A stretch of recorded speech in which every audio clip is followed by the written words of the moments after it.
بسم اللہ الرحمن الرحیم۔ السلام علیکم ناظرین، ریڈ زون سے میں ہوں علی رضا الوی اور میرے ساتھ موجود ہیں جناب مظہر برلاس۔ خواتین حضرات، آپ کی خدمت پہ اسلام حسب سابق حسب روایت پاکستان کے لیے دعا۔ اللہ تعالی ہمارے اس عظیم وطن کو سلامت رکھے، یہ وطن ترقی کرے، یہاں خوشحالی ہو اور چین اور امن ہو۔ علی رضا الوی صاحب کیا خبریں ہیں؟ جی، وزیر اعظم عمران خان نے پنجاب میں 2 اور دیگر صوبوں میں ایک بڑے جلسے سے خطاب کرنے کا عندیہ دیا ہے اور اسے اظہار کیا جائے گا کہ پاکستان تحریک انصاف کی عوامی اور سیاسی قوت کتنی ہے، اس کا مظاہرہ کیا جائے گا۔ ہم اپنے پروگرام میں جائزہ لیں گے کہ اس کی ضرورت کیوں پیش آ رہی ہے، کیا وزیر اعظم سیکریٹریٹ میں وزیر اعظم کے ذمہ جو کام ہیں ان میں کچھ کمی آ گئی ہے، ان مصروفیات میں کوئی کمی آ گئی ہے، یا وزیر اعظم بلدیاتی انتخابات یا عام انتخابات کے حوالے سے تیاری کر رہے ہیں، وارم اپ سیشن کرنے کے لیے میدان میں اتر رہے ہیں، اس کا جائزہ لیں گے۔ پھر آپ نے عموماً سنا ہوگا وزیر اعظم عمران خان عموماً کہا کرتے ہیں اپنی تقاریر میں کہ پاکستان کے 12 موسم ہیں۔ لوگ حیران ہوتے ہیں، دائیں بائیں دیکھتے ہیں، منہ میں انگلی ڈال لیتے ہیں کہ موسم تو 4 ہیں، وزیر اعظم 12 موسم کیسے کہتے ہیں؟ لیکن آپ کو اندازہ ابھی ہو گیا ہوگا کہ ابھی حال ہی میں ایک ویڈیوز کا موسم گزرا، مختلف قسم کی ایسی ویڈیوز آئیں جن کا ذکر بھی نہیں زیادہ تفصیل سے کیا جا سکتا، نہیں وہ دکھائی جا سکتی ہیں۔ اس کے بعد اب آڈیو کا موسم آ گیا ہے، ابھی آگے دیکھیے پتہ نہیں اور کتنے موسم آئیں گے۔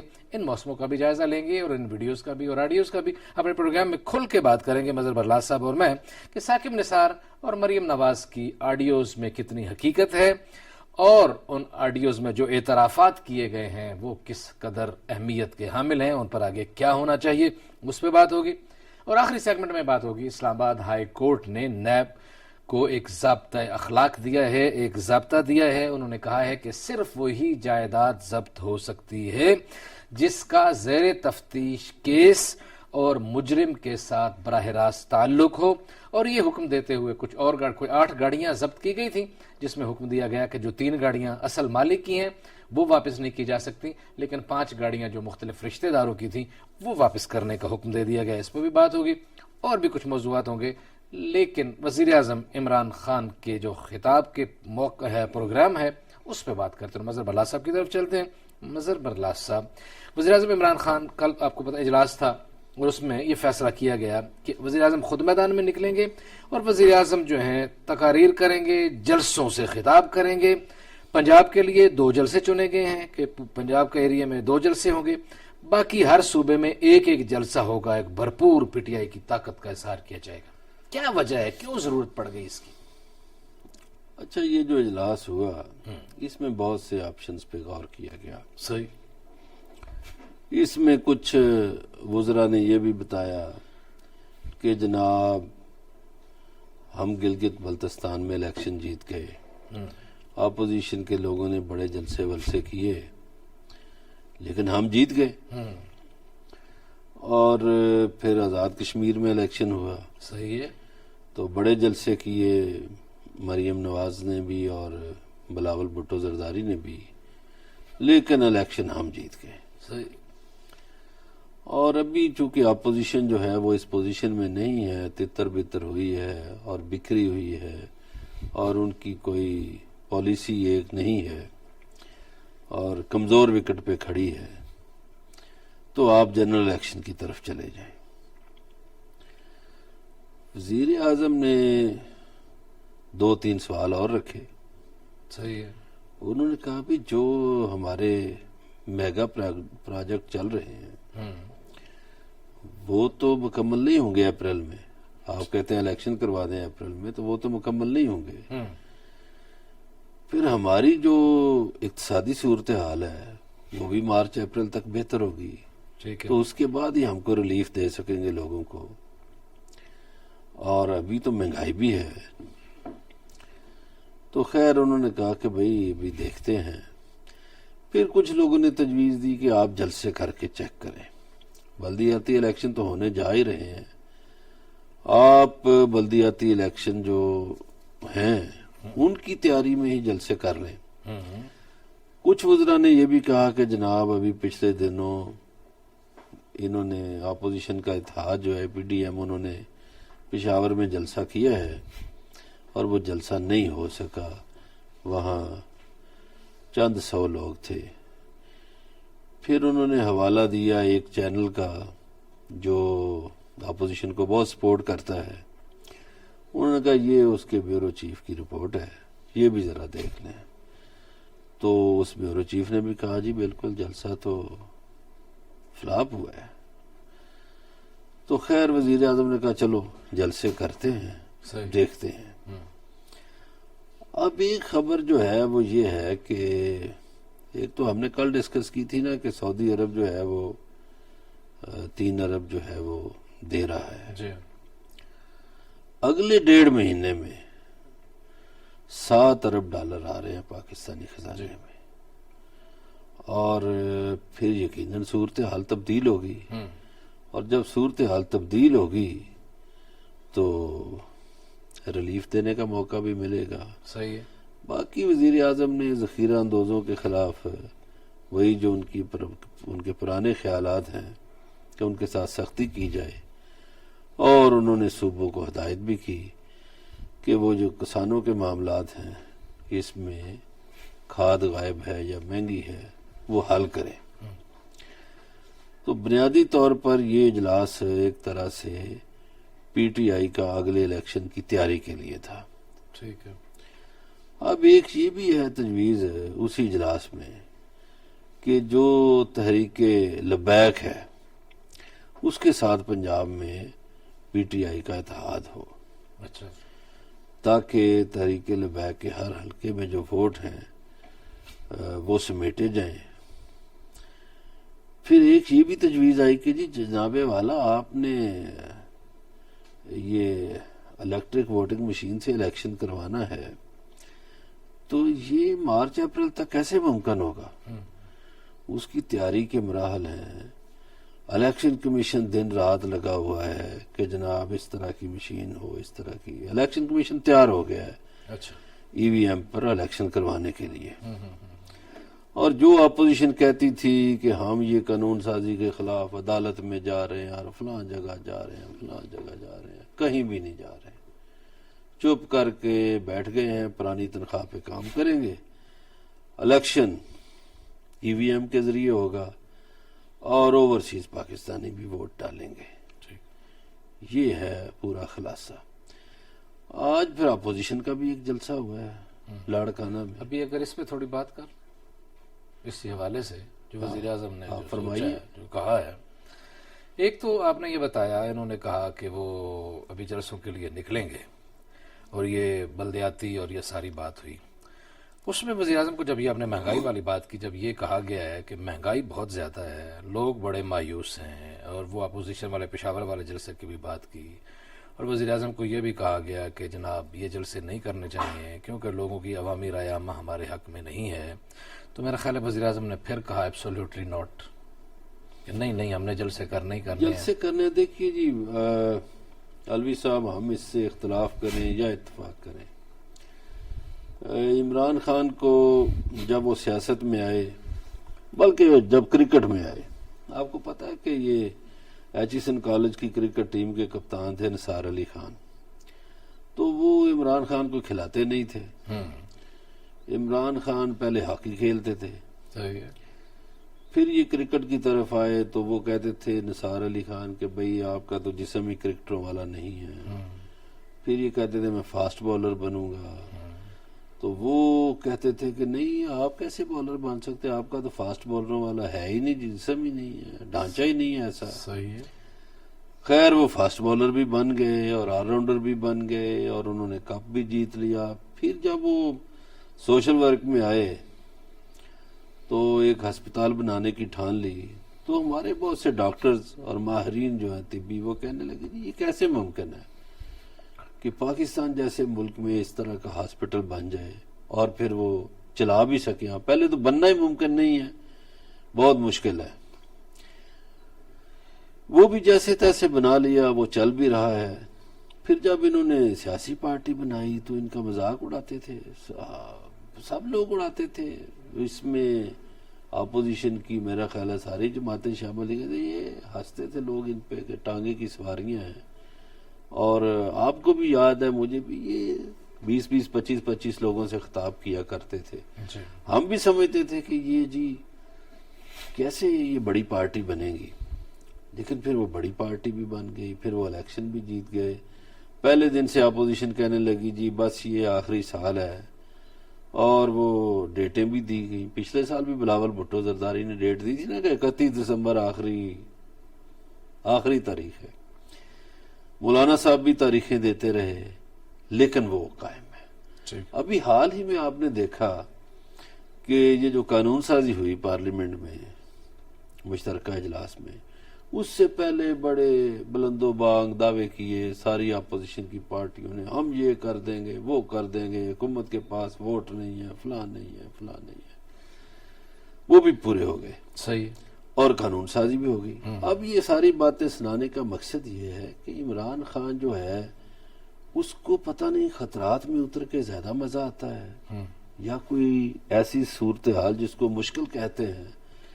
اب اس کو بھی ایک ذاتی بندے کا ویژن یا ایک ذاتی خیال جو ہے یہ تو ٹھیک ہے، لیکن ڈیلیور کرنے کی جو بات ہے یہ تو اس میں تو کوئی دوسری رائے نہیں ہے کہ اپوزیشن تو بہت نالائقوں کا ٹولہ ہے، یہ کہتے ہوئے کوئی آر نہیں ہے. بظاہر یہ ہے، ہاں، لیکن کیا عمران خان بھی اتنا جتنا دعویٰ کر رہے تھے اتنا ڈیلیور کر پائے ہیں؟ دیکھیے بظاہر یہ ہے کہ اس کا اظہار انہوں نے کئی دفعہ کیا بھی ہے. بظاہر یہ ہے کہ مہنگائی ہے، مشکلات ہیں، صحیح ہے، حکومت کے لیے جلسے کرنا مشکل کام ہے اور وہ رسک لے رہے ہیں. حکومتوں کے لیے ویسے مشکل نہیں ہوتا، ظاہر سرکاری سرپرستی ہوتی ہے. نہیں، سرکاری سرپرستی نواز شریف دور میں پٹواری اکٹھے ہو جاتے تھے، سرکاری ٹیچر اکٹھے ہو جاتے تھے، حاضریاں لگتی تھیں، یہ بھی لگوا لیں گے. سرکاری دور میں آپ دیکھیں، سرکاری بھی کرتا رہا، یہ بھی کر لیں گے. نہیں، حکومتوں کے لیے جلسے تو مشکل نہیں ہوتے. آپ سنیں تو صحیح، سرکار ہے سرکاری طور پہ مشرف سے زیادہ طاقتور تو نہیں ہے، نہ نواز شریف طاقتور تھا نہ آصف زرداری.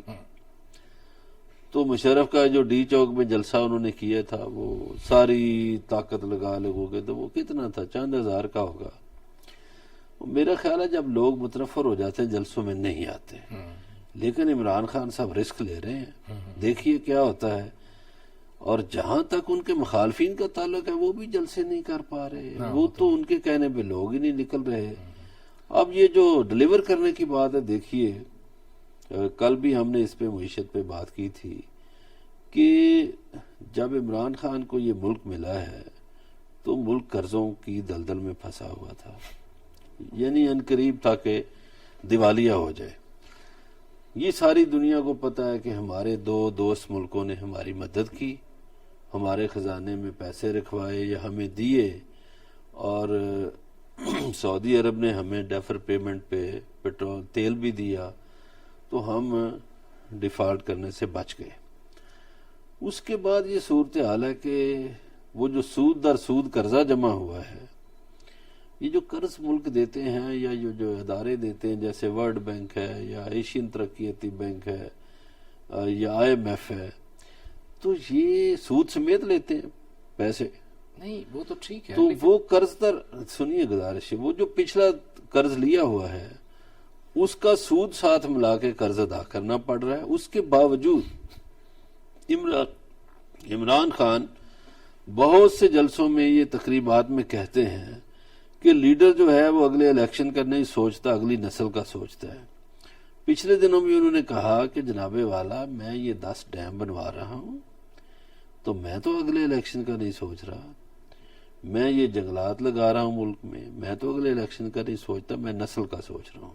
اب پتہ نہیں، اب دیکھیے یہ جو ہیلتھ انشورنس ہے پورے یورپ میں لوگ خریدتے ہیں، پیسے لیتی ہیں حکومتیں، اور بہت سارے تو یورپ میں انشورنس کی ضرورت نہیں ہوتی، مفت علاج ہوتا. نہیں، ہیلتھ انشورنس وہاں لازمی ہے اور حکومتیں پیسے کاٹتی ہیں. اور یہاں پہ ہیلتھ انشورنس کا رواج ہی نہیں تھا، تو اب کہا ہے انہوں نے کل بھی کہ سارے پورے پنجاب میں بھی ہیلتھ انشورنس ہو جائے گی اور سب کی ہو جائے گی. تو اچھی بات ہے ہیلتھ انشورنس ہو جائے. لیکن اس میں کوئی ہسپتالوں کی جو بری حالات ہیں، مجھے پچھلے دنوں بہت سارے کچھ ہسپتالوں میں جانے کا موقع ملا ہے، اور ماشاءاللہ اسلام آباد کے ہسپتالوں میں، ویسے تو ہم کراچی کے ہسپتالوں کی ویڈیوز دیکھتے ہیں کہ وہاں جو ہو رہا ہے سندھ کے ہسپتالوں کی، یہاں اسلام آباد کے ہسپتالوں میں بھی یہی صورتحال ہے. اور بلکہ اب تو اسلام آباد کا ایک بہت بڑا ہسپتال پرائیویٹ کر دیا گیا ہے، نجکاری کا نظام کر وہ چڑھ گیا، ٹھیکے پہ دے دیا. دیکھیے علی رضا علوی صاحب، ہمیں جب مسائل کا جائزہ ہم لیتے ہیں نا تو کسی بھی طرح کے تعصب کی عینک اتار کے بالکل جائزہ لینا ہاں چاہیے. ایسے ہی اب جب ہم جائزہ لیتے ہیں تو دیکھیے کہ 1980 میں بھی اسلام آباد میں 2 ہسپتال تھے اور آج بھی 2 ہسپتال ہیں. تو 40 سال یہ حکومتیں کیا کرتی رہیں. لاہور میں جو آخری سرکاری ہسپتال بنا وہ 1988 میں بنا جناح ہاسپٹل. اب 33 سال ہو گئے ہیں, لاہور کی آبادی کتنی بڑھ گئی ہے تو وہاں سرکاری ہسپتال کوئی نہیں بن سکا. یہی حال ہمارے باقی شہروں کے ہیں.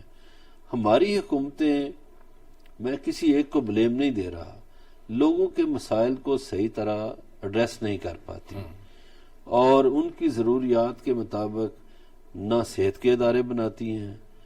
اب تعلیمی ادارے جو ہیں وہ پرائیویٹ تعلیمی اداروں کا بڑا دورہ ہے. سرکاری یہ پھر اگین یہ میاں شہباز شریف صاحب پہ آ جائے گی کہ میاں شہباز شریف صاحب نے پنجاب میں سرکاری ایجوکیشن تباہ و برباد کر کے رکھ دی.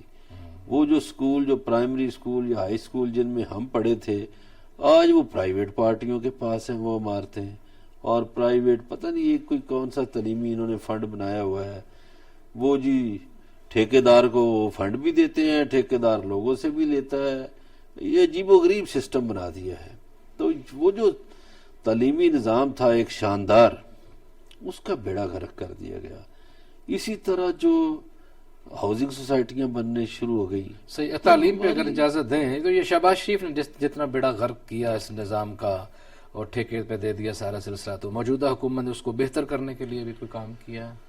آپ کے نالج میں ہے کوئی ایسی بات؟ دیکھیے, موجودہ حکومت نے ایک کام اس سلسلے میں,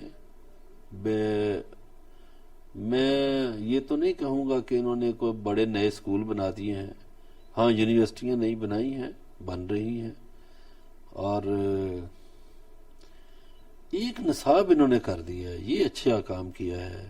اور پھر یہ جو تبلیغ وزیر اعظم صاحب کرتے ہیں مسلسل کہ قومی زبان میں بات کی جائے, وہ انگریزی کی نفی کرتے ہیں. حالانکہ وہ خود ایچسن کالج سے پڑھے ہیں, اس کے بعد وہ انگلینڈ سے پڑھے ہیں, آکسفورڈ سے پڑھے ہیں, لیکن اس کے باوجود ابھی 2-3 دن پہلے بھی میں ایک تقریب میں دیکھ رہا تھا تو وہ کہہ رہے تھے کہ بھئی کوئی چینی تو یہ نہیں کرتا کہ لندن میں جا کے تقریر کرے تو وہ انگریزی میں شروع کر دے. یا یہ کیسے آپ سوچ سکتے ہیں کہ کوئی برطانوی وزیر اعظم یا وزیر ادھر آئے پاکستان میں تو وہ اردو میں تقریر شروع کر دے؟ وہ اپنی زبان میں کرتے ہیں, تو ہمیں اپنی زبان میں ہی تقریر کرنی چاہیے.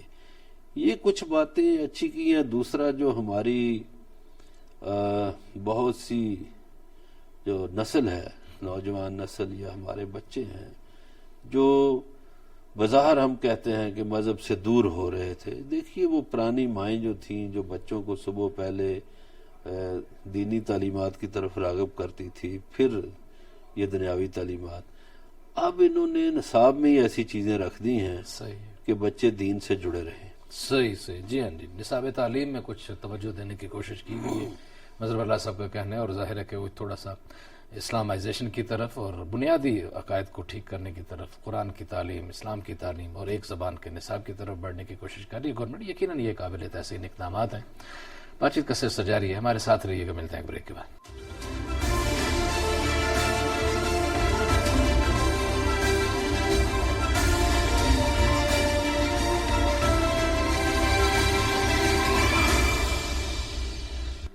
ویلکم بیک ناظرین. بریک پہ جانے سے پہلے بات ہو رہی تھی عمران خان کی انتخابی تیاریوں کے حوالے سے, جلسوں سے خطابات کی پلاننگ کے حوالے سے بات ہو رہی تھی. اگلی خبر کی طرف بڑھنا ہے. جیسا کہ آپ کو انٹرو میں بتایا تھا اور آپ کو بھی پتہ ہے, آپ بھگت بھی رہے ہیں, دیکھ بھی رہے ہیں, سوشل میڈیا پہ بہت بڑا موسم ہے. پہلے ویڈیو کا موسم گزرا, بڑی عجیب و غریب ویڈیوز آپ نے بھی دیکھی ہوں گی, ان باکسز میں بھی آئی ہوں گی, گروپس میں بھی دیکھی ہوں گی. بہت ساری تو ایسی ہے جو گروپس میں تو نہیں آ سکتی تھی, صرف ان باکسز میں آئی. لیکن ابھی کچھ آڈیو آئی ہیں اور ان آڈیوز پہ بڑا شور و غوغا ہے. سب سے پہلے, اور ساتھ ہی ایک بیان حلفی بھی آیا.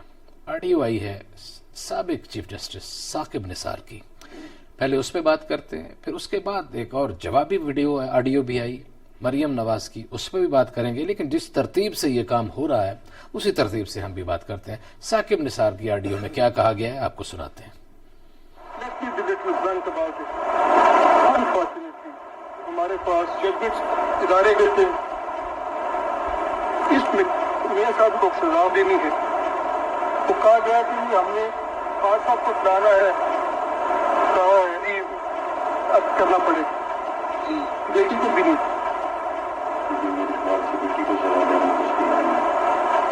اب بالکل جائز ہے. میں نے اپنے دوستوں سے کہا کہ جی اس میں کچھ کیا جائے, اور میرے دوستوں نے اس سے اتفاق یہ کیا انڈیپینڈنس اور پوزیشن بھی نہیں رہے گی. جی جناب والا, میاں صاحب کو سزا دینی ہے, ان کی بیٹی کو بھی سزا دینی ہے. آگے سے کہا جاتا ہے کہ ان کی بیٹی کو سزا بنتی نہیں ہے, تو وہ کہتے ہیں بنتی ہے یا نہیں بنتی, دینی ہی دینی ہے. اچھا, آپ نے ابھی ابتدا میں یہ فرمایا کہ جس ترتیب سے یہ کام ہوا اسی سے بات کرتے ہیں, تو اس ویڈیو سے پہلے ایک بیان حلفی آیا جی ہاں, جس کا بڑا سخت ایکشن لیا اسلام آباد ہائی کورٹ نے, اور اس بیان حلفی میں بھی حقائق توڑ مروڑ کر پیش کیے گئے, اور جو رانا صاحب ہیں ان کو یاد نہیں رہا کہ اس دوران تو چھٹیاں تھیں, اور جن جج صاحب کا انہوں نے نام لیا وہ اس بینچ میں بھی نہیں تھے اور وہ ملک میں بھی نہیں تھے. ایک اس پہ زیادہ بات نہیں کریں گے چونکہ عدالت میں ہے معاملہ. تو ایک ویسے کل Gilgit Baltistan high court bar association جو ہے اس نے ایک قرارداد منظور کی ہے اس کے خلاف جس نے بیان حلفی دی ہے. صحیح. خیر وہ بیان حلفی تو میرا خیال ہے وہ فائر ضائع ہو گیا ہے. پھر یہ جو ویڈیو آڈیو آئی ہے اس میں بھی دیکھیے ان کا جو سب سے یہ جو آڈیو لانے والا فریق ہے ان کا جو بڑا وکیل ایک کوئی چینل ہے اس نے ہی تردید کر دی ہے, اس نے ہی کہہ دیا ہے. ان کے ایک اینکر نے تو پہلے کہا کہ جی یہ باتیں صحیح ہیں, لیکن انہی کے ایک اینکر نے پھر اس کی تردید کی اور کہا کہ ہم نے سابق چیف جسٹس کی 95 تقریروں کا جائزہ لیا ہے آرکائیو سے نکال کے. صحیح. تو یہ لفظ ان میں ہیں اور یہ لفظ جوڑے گئے ہیں. ٹھیک ہے. یہ انہوں نے اقرار کر لیا. اس کے بارے میں ایک بیان جو سپریم کورٹ بار کے صدر ہیں احسن بھون, ان کا پہلے دن ہی آ گیا تھا. انہوں نے کہا یہ جعلی ہے. دیکھتے انہوں نے کہا کہ یہ پہلا. باقی اگر آپ چودھری اعتزاز احسن کو آج بلا لیتے تو بہت اچھا ہوتا. وہ کافی مہارت سے اس کا جائزہ لیتے. تو یہ ایک طرح سے جعلی آڈیو ہے اور اس کو چائے کی پیالی میں طوفان بنانے کی کوشش کی گئی. میں سوچتا ہوں کہ پتہ نہیں سابق چیف جسٹس جو ہیں وہ کیوں خاموش ہیں, ورنہ ان کے پاس بھی آڈیو ہوں گی بہت سی کہ کون کون ان کے پاس آفریں لے کر جاتا رہا, ٹھیک ہے, کون کون آفریں کرتا رہا. یہ آفروں کا تو آپ کو پتہ ہے, یہ جو ایک زمانے میں جسٹس شہاد علی شاہ کے خلاف بھی وہ جو تارڑ صاحب تھے وہ بریف کیس لے کر گھوما کرتے تھے. پھر یہ جسٹس قیوم کی آڈیو سامنے آئی جب ان کو کہا جاتا تھا کہ اس طرح فیصلے کریں, اور محترمہ بینظیر بھٹو شہید اور آصف علی زرداری کو سزائیں بھی ہوئیں. ٹھیک ہے. یہ حربے جو ہے نا, یہ میں سمجھتا ہوں کہ نام لے لیتا ہوں نون لیگ کے بڑے پرانے ہیں. لیکن موجودہ دور میں ابھی 3 ویڈیوز سامنے آ چکی ہیں. شوکت صدیقی نے ایک الزام عائد کیا تھا, کوئی صاحب میرے گھر آئے تھے, پریشر کیا تھا مجھے کہ یہ فیصلہ ہونا چاہیے, الیکشن سے پہلے ضمانتیں نہیں ہونی چاہیے. پھر شوکت صدیقی نے ہی ایک تقریر میں پنڈی میں کہا تھا 21 جولائی 18 کو ڈسٹرکٹ بار پنڈی میں ایک الزام عائد کیا تھا کسی ادارے پہ جس کی اسے سزا بھی ملی. پھر اس کے بعد ارشد ملک کی ویڈیو آئی, پھر انہیں نکال دیا گیا. پھر ابھی یہ بیان حلفی آ گیا, ایک ہی مدعے پہ یہ 3-4 بیان اس دور میں بھی آ گئے. تو یہ سب یہ کہہ دیا جائے کہ سب کچھ ہی غلط ہے, تو یہ اسی طرح بالکل غلط ہے. اس لیے غلط ہے کہ وہ صدیقی صاحب کا پتہ ہے کس جماعت سے ان کا تعلق ہے اور کس کس خاندان سے وہ کس کس کے عزیز ہیں, اور انہیں میں نے یا آپ نے نہیں نکالا, ان کے ادارے نے نکالا. ظاہر ہے. ٹھیک ہے جی. اب ادارے نے ایسے تو نہیں نکال دیا، سوچ سمجھ کے نکالا ہوگا، ان پہ کوئی الزامات ہوں گے جو ثابت ہوئے ہوں گے. نہیں میرا اسی نکالنے یا رکھنے کی بحث ہی نہیں، میں ویسے کہہ رہا ہوں جیسے آپ فرما رہے ہیں ماضی کا آپ نے حوالہ دیا کہ میں ماضی کا حوالہ دیتا ہوں اس دور میں بھی یہ 3-4 چیزیں آ چکی ہیں. محترمہ بینظیر بھٹو اور محترمہ نصرت بھٹو کی تصاویر کو جوڑ کر اسی جماعت نے یہ غلیظ کھیل کھیلتے ہیں، گندا کھیل سیاست میں نون لیگ کھیلتی ہے. کس طرح بھٹو خاندان کی عورتوں کی عصمت کو پامال کرنے کی انہوں نے کوشش کی. طرف ہم نے جانا ہے، ٹھیک ہے، انہوں نے ہیلی کاپٹروں سے وہ تصاویر، بالکل بہت ٹھیک ہے، حالانکہ وہ معزز خواتین ہیں، وہ ایک معزز گھرانہ ہے، بالکل، اور یہ زیادتی کی انہوں نے اور ابتدا انہوں نے کی. ابھی یہ جو ارشد ملک صاحب کی ویڈیو کی بات کی، وہ اب وہ فوت ہو چکے ہیں، میں اس پہ کیا بات کروں. تو یہ ایسا نہیں ہونا چاہیے. چلیں جی، یہ ابھی دوسرا حصہ، اسی بات کا ابھی دوسرا حصہ باقی ہے کہ مریم نواز نے کیا ہدایات جاری کی، اور پھر انہوں نے اس بات کو اون بھی کیا ہے کہ ہاں میں نے یہ کہا تھا. تو اس سے اندازہ لگائیں گے کہ آزادی صحافت جو ہے اس کو کیا مسائل درپیش ہے موجودہ دور میں بھی اور ماضی میں بھی، اور جب سے پاکستان بنا ہے تب سے اب تک یہ صحافت جو ہے یہ کس طرح گزر رہی ہے، کن حالات سے. کوشش کریں گے مختصر وقت میں زیادہ بات ہو جائے. ہمارے ساتھ رہیے گا، ملتے ہیں بریک کے بعد.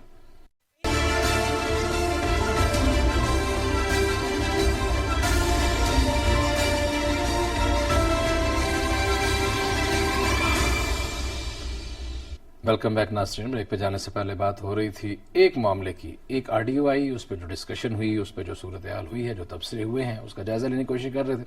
ایک فریق مصر ہے اس پہ سیاست کر رہا ہے، دوسرا فریق کہہ رہا ہے یہ بالکل غلط ہے.